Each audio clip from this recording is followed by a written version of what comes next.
So we'll get started. A couple of months ago, we were approached by a kid in the Mass Maritime Academy named Tom Walls, who was a senior in the emergency management program there. One of his senior year requirements is to put together sort of a tabletop homeland security sort of tabletop thing as part of like one of his like capstone project. So we asked if there was anything that we thought that he could help us with, or if he could work with us. And of course, my first thought process was absolutely, kid, like, what can you do for me? I started thinking, like, what can this kid do? So we started everybody kind of put their heads together. And Rodriguez here, one of the things that we have always sort of thought about is, he was asking sort of for a specific, if we could give him a scenario where he could come up with a tabletop exercise that could meet this criteria for his project, that meets Homeland Security, like it's HSEEP, there's a lot of acronyms, Homeland Security, action plans and so forth. So we thought, one of the biggest concerns we've always had here is something as simple. We know every year in August, this little event called the Falmouth Road Race, and there's about 12,500 people packed on the Water Street in Woods Hole for a certain amount of time in the morning, and probably, I would guess, 3 or 4, 5,000 spectators down there. And we've always, there's been a lot of, with the bombing at the Boston Marathon and people driving trucks into crowds and everything, there's been a lot of sort of, you think about the possibility of an act of terrorism or something that hopefully I think in Falmouth would be pretty rare, not unheard of. We've always thought, would it be so simple? What would we do if it was 5 minutes before the start of the Falmouth Road Race, and a line of thunderstorms rolled across Woods Hole with all those people out in the open? What would we do to potentially handle that event? So, and then having some meetings with this kid, he came in and sat down, and I'm kind of giving you this as kind of a weather event because it's something that we've always thought of, something simple. It's something that is legitimately could happen. I said, but he could take this scenario and you could put it out to what happens if it was a pressure cooker bomb, or what happens if it was some sort of a chemical release, or so you could take this. It's got sort of a Homeland Security sort of layer to it, but it's something as simple as a weather event, and it does. We do have weather in Woods Hole. So we sat down with this kid, and this is sort of his. So his name is Tom Walls. This is completely stolen from him. He's been on a crew. He's been on the sea cruise for the Maritime Academy. Just got back the other day. So this is his. So what we're going to do today is I'm going to just briefly walk you through what he's submitted to us, and in the next couple of months we're going to refine it a little bit. We've got a meeting with him, I think the 5th or the 8th. When he's back, we're going to sit down, and then sometime toward the end of, to the middle of this year, he's going to give this as a full-blown tabletop exercise, part of his grade, but we're going to be sure that we reach out to make sure that all of the players for this road race scenario are in place, that the road race people are here. And I'm not even sure if we're going to be able to accommodate it in this room. I know sometimes they've done them at the Maritime Academy. We haven't worked out all the logistics of it yet. And this is a work in progress, but I thought today it would be a good idea to I'll just sort of walk you through what he submitted, and then you can, when I first saw it, I mean, you talk about be careful what you wish for, because this kid took this simple road race and turned it into Armageddon, but in all things that could potentially happen. So what I'm going to do is just walk you briefly through some of his slides, not mine, these are all his, and we just want people to start thinking about the people that are in this room. I wish Ron Reef was here from Hui. They're a big player in this. But we just want to just start thinking about where you would fit into some of these scenarios. But he did a great job, and I'm really looking forward to it. We'll have more details on it. What do you think, Kim? I mean, I don't know if we'll even be able to do it in this room. There may be. I'm not sure how many people will be. We may have to move it up to the Maritime Academy, but they had something similar to this before when they did the oil truck and all that. Mm-hmm. And, it was at the Mass. Yeah. You break out into different rooms. Yeah, and that's what you need a lot of yeah. space. He's talking about it being 3 hours. We're going to talk to him. We may be able to pare that down a little bit. But at the end of the day, it's a really good exercise. So it's something we're just going to have to. We're just going to. The rec center as Rec well. center, right. so you have Upstairs different rooms. rooms. They don't have anything to use the gym if they don't have anything. Some of these I'm just going to blow right through. Again, a lot of it's a work in progress. And again, this is completely him.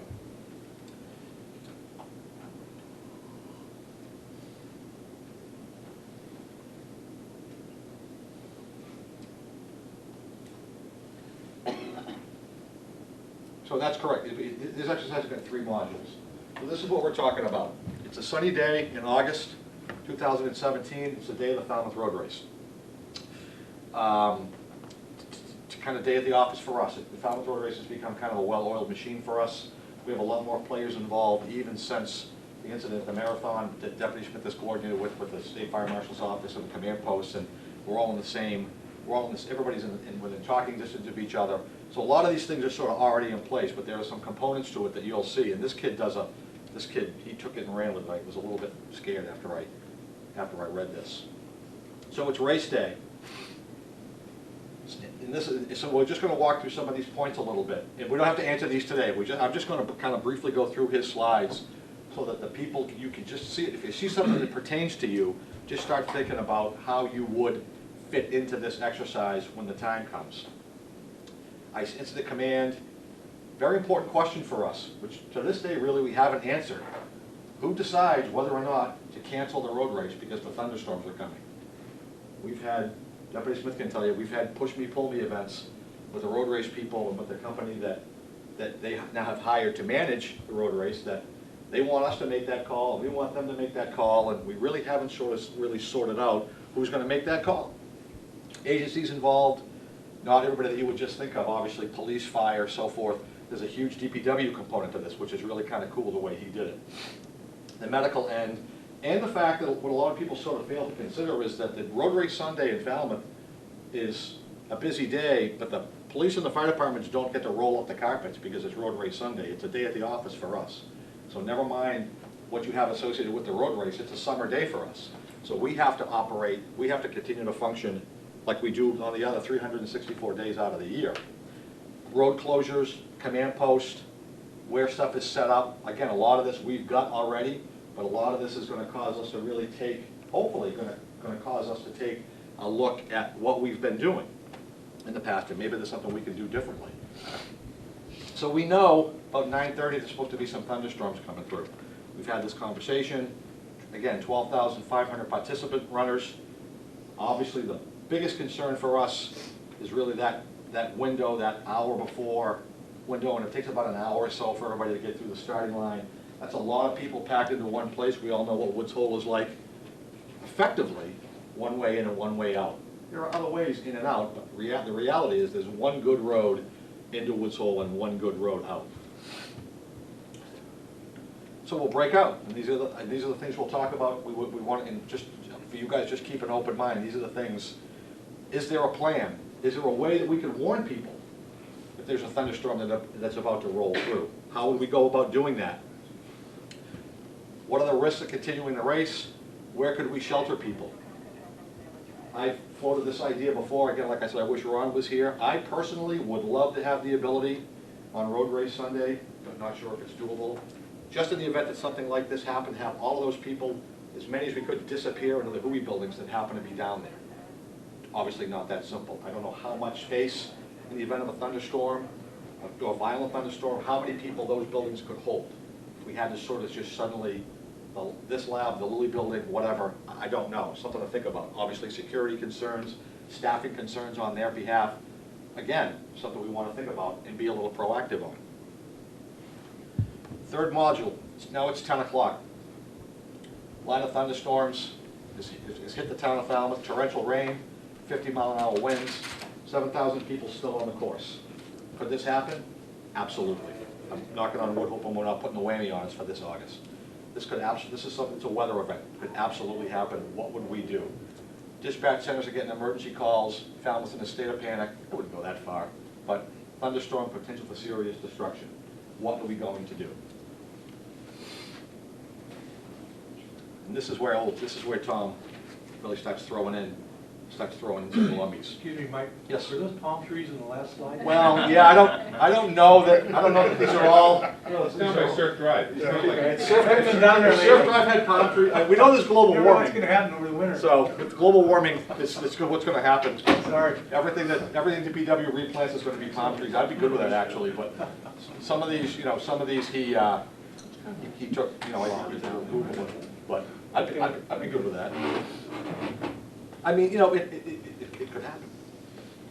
So where were we? So now we've got people Now we've got seven, now you've got, as we know, the start of the Falmouth Road Race is staggered. They do them elite runners and then they kind of do them in big groups. So of those 12,500 runners, there's it's an hour and a half or so, 2 hours that there are people actually on the course.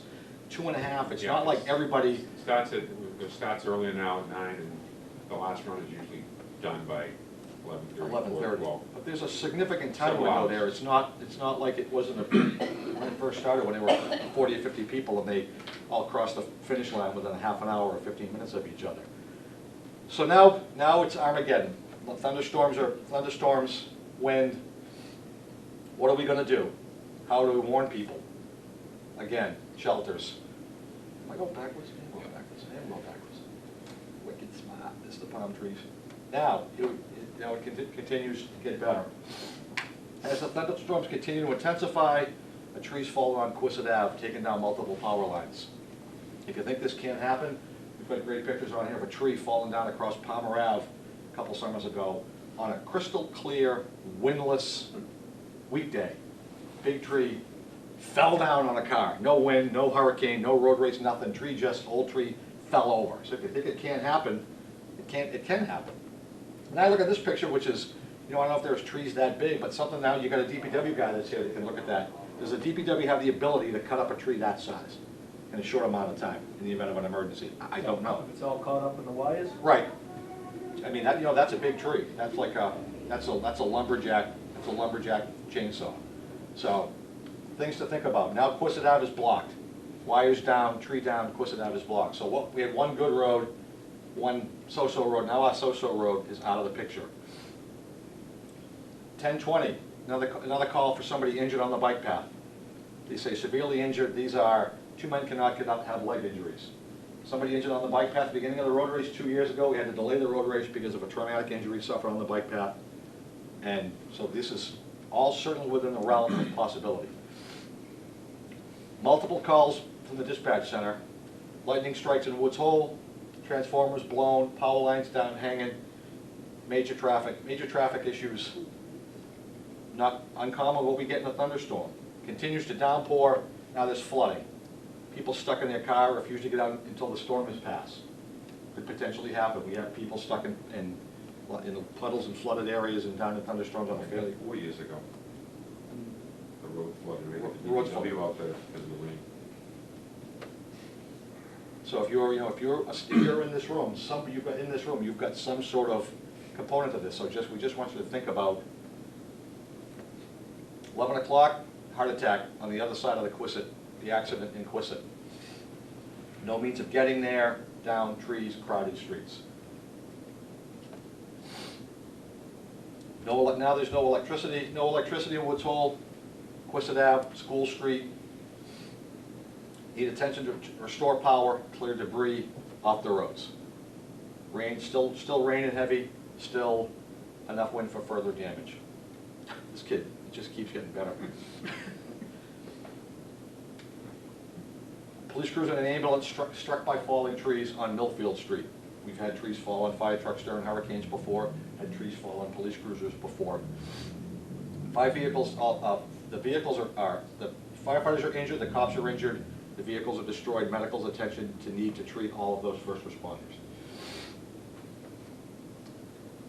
Now again in Module 3, I'm going to take a break in Module 3 when this really gets kicked off. We get a report of a house fire on Oyster Pond Road. I can scroll through here and show you a picture of a house in Woods Hole after Hurricane Irene with fire pouring out of it just after the storm ended, most certainly within the realm of possibility. What we find a lot of times with long-term power outages, people, especially around mealtime, if you've got an electric stove that's going and the power goes out, you forget about it, you go to your neighbor's house that has power, then the power comes back on, and the electric stove is still on. In this particular case, that fire in Woods Hole was a sterno. I think they were attempting to cook something, and the neighbors called to come over for dinner, and it wound up, and there was fire pouring out of the house when we got there right in the middle of the storm.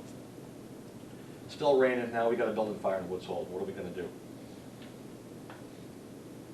Obviously, pretty simple. Track of the Falmouth Road Race.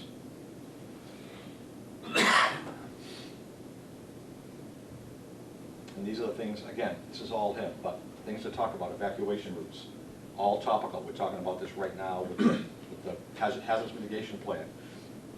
Who's in charge? Mutual aid, goes on and on. Thank you. So please collect your certificates before leaving. So that's what we're talking about doing. That's what we're going to talk to him on beginning of next month, and we may even break this down into smaller components for the next LEPC meeting. Again, it's going to be up to him, and to see which direction it's really going to be his show. But we were hopeful that he would come up with a scenario for something that we could plug into our real-world event, and and I think he's done that. So, if you have if there's any slides anybody wants me to go back to, if you're the DPW guy, that's what we want you to think about, is road closures and trees. If you're the guy that's going to be in the command post at the police station, we want you to think about what are you going to do for EMS resources, what are you going to do for fire resources. If you're, if you're the Amateur Radio Association and the electricity's out and that's the only way we have to communicate, what's your role in this? If you're the CERT guy, what's your role in this? If you're the Coast Guard, who have a much more active presence down, especially at the start line now, than they ever did. In the last couple of years, the Coast Guard has a fairly active presence down there. But it's another day for the Coast Guard too. Just because we are, Falmouth has the Falmouth Road Race doesn't mean that their SAR call, doesn't mean that all the things that they do on a daily basis stop too. So if you're the Coast Guard, what's going to be your role in this whole thing?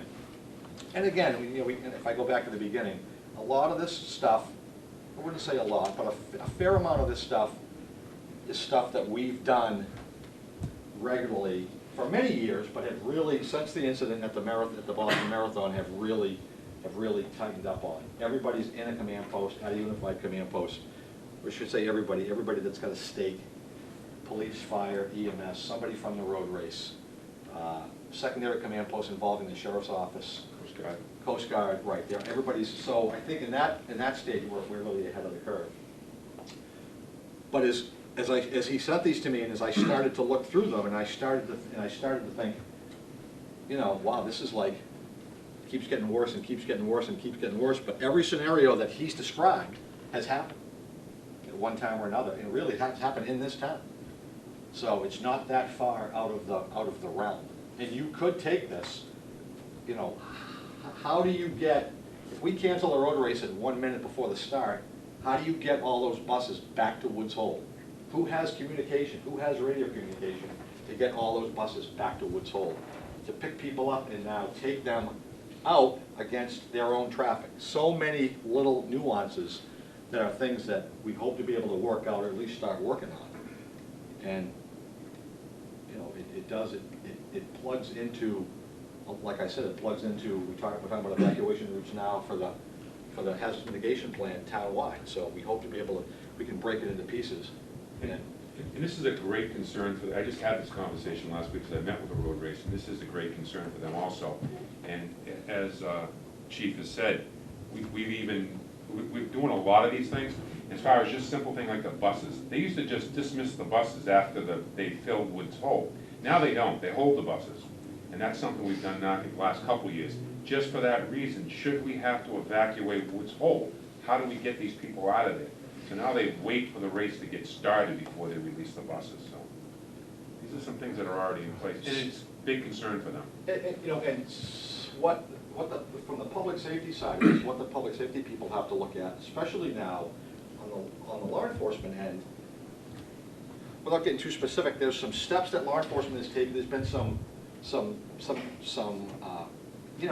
terrorist attacks recently in large crowds involving various methods of trucks or whatever, and so law enforcement has taken some steps in order to help minimize that risk. Coast Guard has taken some steps to help minimize that risk, but minimizing that risk, some of the steps that they take to minimize that risk may or may not have an impact on us having to emergently reverse flow. If you've got steps in place to prevent traffic from moving in one particular direction because some sort of intentional act, now how do we get those precautionary steps out of the way in a timely enough fashion in order to get the salmon all swimming back in the opposite direction? And so those are some things those are the realities, that's sort of the nuance details that, sometimes you don't think about. Very true that, the buses used to disappear. Buses would drop people off of Woods Hole, and the buses would go back to the parking lot and be done. And then, what are you gonna do now if we have to suddenly start moving all of these people? And what kind of resources does the DPW have on duty on Road Race Sunday? Does DPW have a crew? Should they? Should they potentially have somebody, if the forecast calls for thunderstorms, should DPW have a crew with chainsaws? Just things like that. And so this kid really did, he did a great job, and I'm looking forward to seeing how it plays out. I think you might have another concern there too, would be with high top thunderstorms like that, hail and ice cold rain. So how do you keep runners that are Yeah, lightly clothed Yeah. warm? getting dinged by softball sized, yeah. Mm. Don't tell him that, he'll put that module in here, like, I hope I'll he's give him a not, call. he's not gonna watch this, don't give him a call. This is, I think he did well. He did, that's enough for us to deal with just 1 year. Yeah, you're the one who just took the lead, the softball size hail pelt. Well, palm trees, softball size, if we're gonna, go big or go home, if we're gonna do it, we'll do it. So that's the plan, and that's what I think he said, hopefully April or May, and we'll get everybody together, but we wanna advertise it out enough, we wanna make sure that, we wanna do it, we wanna do it right. We'll make sure everybody's got enough notice, so that we can make sure that the road race people are here, and make sure maybe even the guys from the fire marshal's office that come down with, that operate the command post, represented from the sheriff's office, because we generally have a separate command post in the Heights. It strictly deals with medical aspects, but certainly could take on a redundancy command post role very quickly, if necessary. Steamship as well, Chief? Yes, absolutely, yeah, I mean, steamship, yeah, usually, There's a yeah, boat there. yeah, absolutely, yeah. We've talked Yeah, about the that board for captain. evacuation too, throw people on the He's boat. usually, you're right, I mean, I don't, that's the beauty of having this, is I don't have all the answers. I've got some ideas, but I don't have the answers, and there's some things that you think, my overly simple, my concept of just everybody just, if you're on this side of the yellow line, go into that building, if you're on that side of the yellow line, go into that building, that might not be that realistic. But it might not be that far-fetched either, something of having those buildings easily accessible became necessary to just shelter people in place from something as simple as a weather event. The weather can be crazy.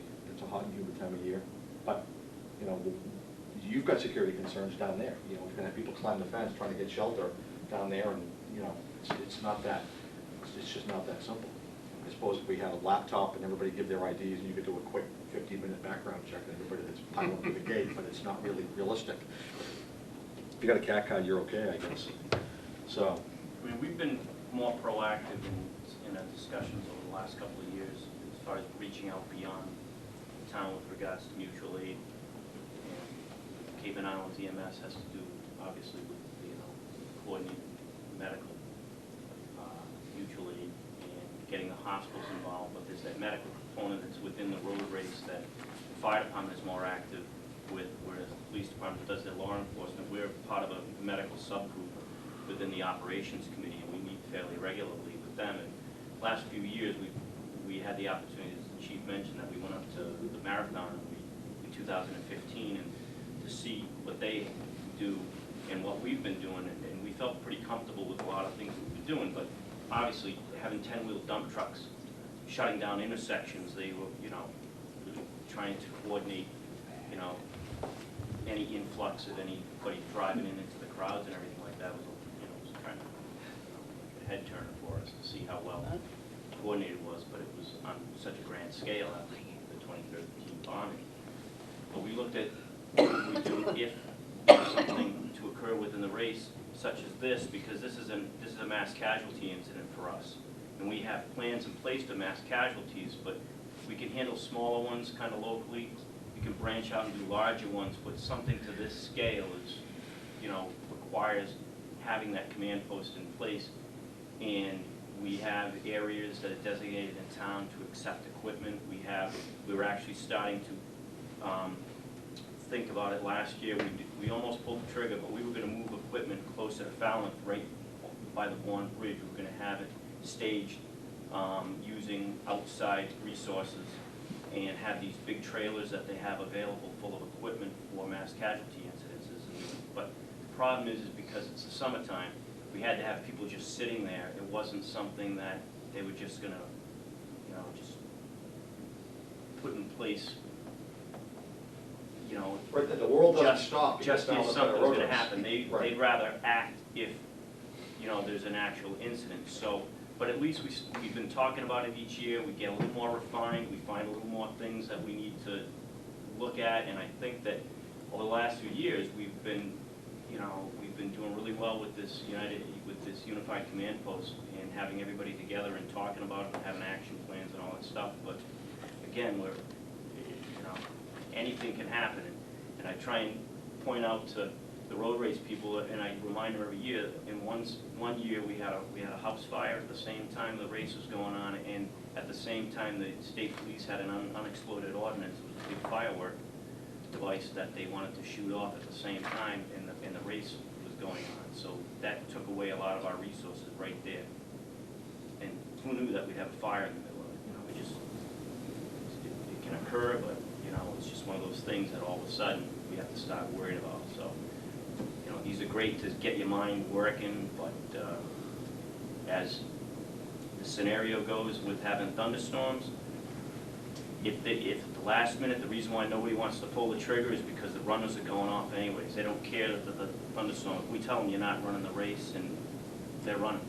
That's the problem with the, you know, their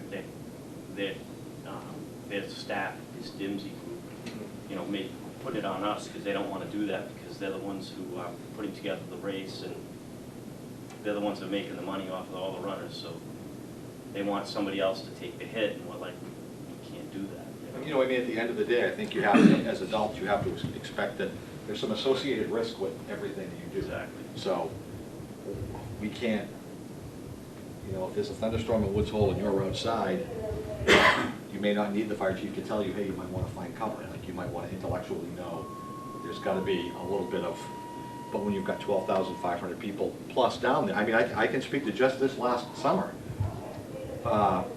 Just this last summer, I was at the start line of the road race, and there was a routine medical emergency that a woman was having that was down there to watch the start, and it's logistically, it's very difficult to get one, it's a routine medical emergency. It was okay, and then at the end of the Fallon road race, it was about the time the last runners were starting to cross the line, the finish line, the fire alarm activated at the casino, Wharf Casino.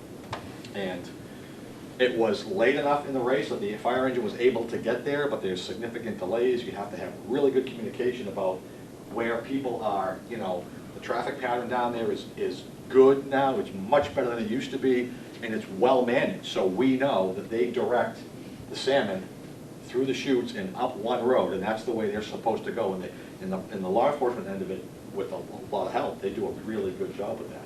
But again, though, we're going to do 22, 23 calls a day in August, regardless of whether or not there's a road race.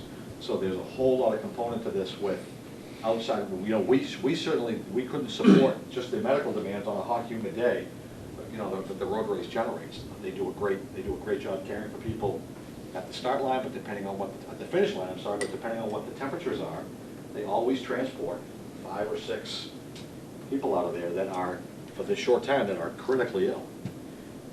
I run a little bit too, but these people run themselves that are really, really critically ill.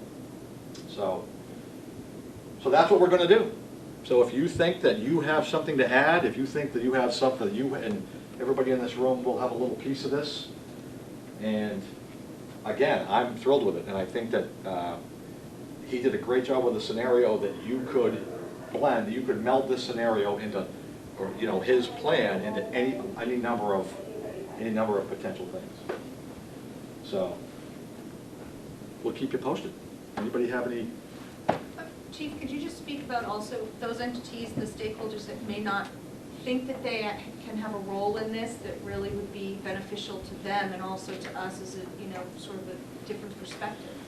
You know, and I'm thinking like the housing authority or the schools, you know, it's not a school-based event, but sitting through incident command and, you know, these types of scenarios where there are talking points is still beneficial for any potential incident in that location. I mean, I think most certainly, like we talked about, most certainly, the component I thought was really cool was the down trees and the down wires. So most certainly, you're gonna need people with chainsaws. You know, so something that with a DPW wouldn't think we'd have anything to do with this. Most certainly could take, you know, a representative from NSTAR, or Eversource, the electric company, whatever they are this month, the electric company, that when we need, make some sort of emergent assistance with a problem, whether that be live wires down on a car that we can't get by, something as, well, we communicate where occasionally we've had to do this, we can make them shut the grid down. Right. They really don't like to do it, but they do. They have done that in the past. But we need to make sure that those lines of communication are crystal clear, in, you know, especially on a day like this, where you know, it's a tough enough day for us in public safety and environment. It's a great day. It's great for the community. The road race is awesome. I've run it a couple times myself, but it can potentially be a big challenge for us. Because again, like I said, the world doesn't stop because it's road race weekend. So those are most certainly some of the things that, you know, the hospital has a fairly good representative component in this whole thing, but the objective really is that the medical tent at the finish line handles 90% of what the hospital, or I would imagine what the hospital would care to have to handle. They're set up for the heat emergencies and for the environmental emergencies, but the finish line medical tent really handles, fortunately, because again, the hospital doesn't close for business either just because it's Road Race Sunday. But I was kind of expecting the last slide to be, and then the bridge closes. again, So- you might be watching. We don't want to give any more ideas. So- It's bad enough as it is. So when I was thinking through it from the school's perspective, I was thinking about sheltering. I was gonna and say, then- I agree, right. And then potentially, is there a requirement for reunification processes with that big of a crowd? I don't know about that, so. Right. So that's kind of the direction I have in it. Offline, we sort of want to talk on if there are plans to potentially extend the use of school buildings after the event. Really, So really that- excellent point. Yeah. A lot of times you think about, in fact, we think about sheltering in the wintertime, where in the Yeah. jam you could put people in hotels. Road Race Sunday, there aren't any hotels. Right. So it's not gonna be that simple. You're gonna wind up in a position of public buildings. So, school building, that's very true. So on that, that's all I have on that. Anybody have any questions about that? Comments, suggestions? We'll keep you posted. Great idea. Yeah. Looks good. Thank you. Yeah, so just a couple other things I do want to talk about. And the town manager's here with his checkbook too, which is really good. We've talked for so long about, and I'm kind of spitballing this, and I'm looking for some input from you people, about potential for the rec building being as a warming station. We had a situation this last big power outage where we had, with the last snowstorm, the power was up in Falmouth for a lot longer and for a bigger group of people than we had anticipated. And not something that doesn't really quite fall into the open up the shelter at the high school, but something that falls into being able to formally designate a warming center. And I think I just am looking for some, I know that we've talked about a JetTran switch to be able to plug the town's Homeland Security generator into that building, but I'm also wondering if potentially with the senior center going there, if there was talk of a generator, if that generator could possibly be used, a big enough generator to provide that function, just something I'm thinking about. But I think that, If you're doing a warming center, do you want to open up the whole building, or you just opening up the rec, couple of the rooms? I would think the down and dirty would be a couple of rooms. Because I don't think that generator, we got that regional generator won't run the whole building. I would think, and I would think we're talking about emergent, I would think a couple of That would rooms. run that whole building? Yeah. That's only like a 200 amp generator. That was its purpose, was to run a large scale building. We've talked about that, and I just think maybe it's time we need to just take some sort of giant leap. And the power on Main Street wasn't out that long. Right. It was out, but came back so the rec center would have power.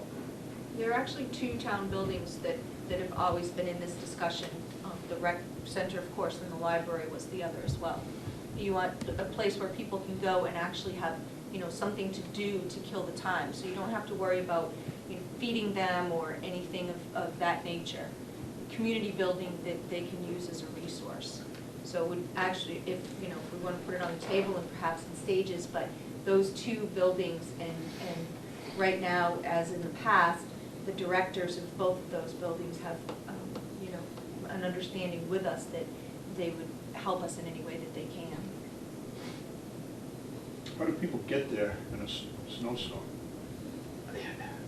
That's always the $25,000 question. And really what we're looking for, you know, really, I think the way they tend to play out is you're really talking about maybe 24 hours into let's talk about a warming center, 24 hours into a mass power outage with bitter cold.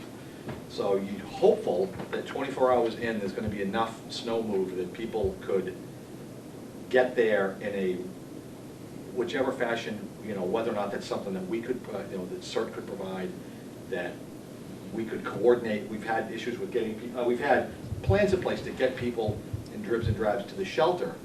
My thought process, though, is that this, so to take back this last big storm, it really wasn't a sheltering event until the power didn't come back on. And it was very, very cold. And Falmouth just took a pretty big hit. So we're really talking about the next day where you sort of cross your fingers that there's enough open roads that it's not a huge logistical issue to get people to a warming center. But there's the other, you know, there's the rec building people need to know it's coming. Joe Lennox, great. You know what I mean? They agreed to do that this year on sort of an informal basis. We put that out on the social media sites. I don't know if anybody took advantage of that because by the next morning power was starting to trickle back on, but it was off. You know, it's not always going to be during the day. We were fortunate that the timing of this snow was that the next day was a weekday, it was sunny, and businesses were open, so people that were potentially without power could find a place to go on their own. But we've talked a lot about, and I just don't know if with the talk about the senior center, if there's going to be a generator there, maybe it's a two birds with one stone. If a generator was installed there that was sufficient enough to open either or both buildings has a potential. I'm just throwing it out there. We've talked about this for a long time. I don't think anything that we're going to solve overnight or solve in this room, but something I think we need to take that half a step forward towards. Prior to that, Chief, I think that we look at the immediacy. You know, it was just a short time where we had this situation. We have the generator in our, you know, we have that sitting right there and have had it for years. What is it going to take to wire the rec center? How much? Do we keep talking about it because we think that it's, you know, beyond the realm of getting it done, or is it really a lot less than what we think it would be just to put the plug in place? I wouldn't think it would be outrageous. I don't know. They just did it at the police Police station. station Just did did it. it at Yeah. the transfer switch and From the For the whole place. We had two At least you buildings get that the, were wired for that. you get the furnace We've going. done a few. Yeah. Just get the furnace going and some lights, that's all you need. All right, we'll talk offline. Get it moving. Anybody else, committee? Sir, Danny, anything? Yeah, just a couple of things. Just to make comment, by the way, on the warming shelter issue, warming/shelter issue.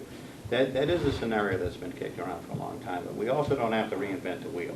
It's been done in a lot of different places, and it's usually most successful with a combination of public facilities and faith-based communities and, like you said, nursing homes and that kind of thing. Because to answer some of the questions, usually your warming shelters work best if they're closer to where the need is, you know, because it's not usually a town-wide kind of thing. But everybody's absolutely correct. It depends on the KW of the generators. But you don't have to look at these facilities like you're going to make them run. And I think, like Chief Dunn says, you really need, you know, to look at how the infrastructure is and keep the heat and the lights on in an area to be able to have the public be there. I would just comment this, that when we think about it offline, you got to remember one thing. Same thing as at the shelter. Once they come to you, you own them. So they may have been able to get away, you know, have a way of getting there, but it's interesting in the sense that they do expect you to keep them safe. So the places that we do choose should be, you know, somewhat hardened facilities, and, you know, we got to be able to keep that simple. in our mind. And a lot of places down in Katrina and what else, they did, not necessarily warming shelters, but the same thing, regional shelters is a way to doing it. From a search perspective, just to mention a couple of things. Last weekend, Ellen and I went up to the shelter, and we did in fact go through the materials up there and take the CRV out, and we feel it's in excellent shape, state of preparedness. You know, everything was pretty well where it ought to be, and we kind of went through the stuff that we might be needing to get our hands on should an event occur. And on that note, and I think did you get my note, Kim, that there's going to be a regional drill, and it's going to be in Falmouth, or at least a walkthrough. And we're looking to do that 22nd, I think, which is a Saturday. Hopefully we can do that, because it's the best way to get, you know, the volunteer staffs available for a non-emergency event.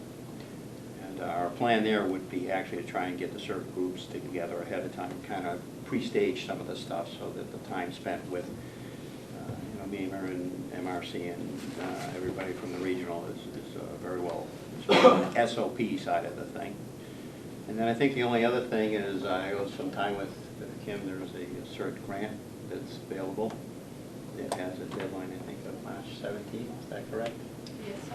So we're going to take a look at that, and without talking in a nutshell, if there are other, you know, entities, other people who think that there are things that are useful in the term of managing the shelter or you know, in times of emergency, other than what we do municipally, let us know, because we might be able to work some of that into the grant side of things. So it's pretty specific what you can and can't do. I mean, you know, I put in for a motorcycle one year and that didn't happen, so you know. But other than that, I don't know, do we have anything else? No, we had 12 people ready if we had needed them. Yeah, that's a good point. We actually had 12 people on standby for this last event where we didn't need the shelters. I'm very encouraged with that. Yeah, me too. Yeah, good.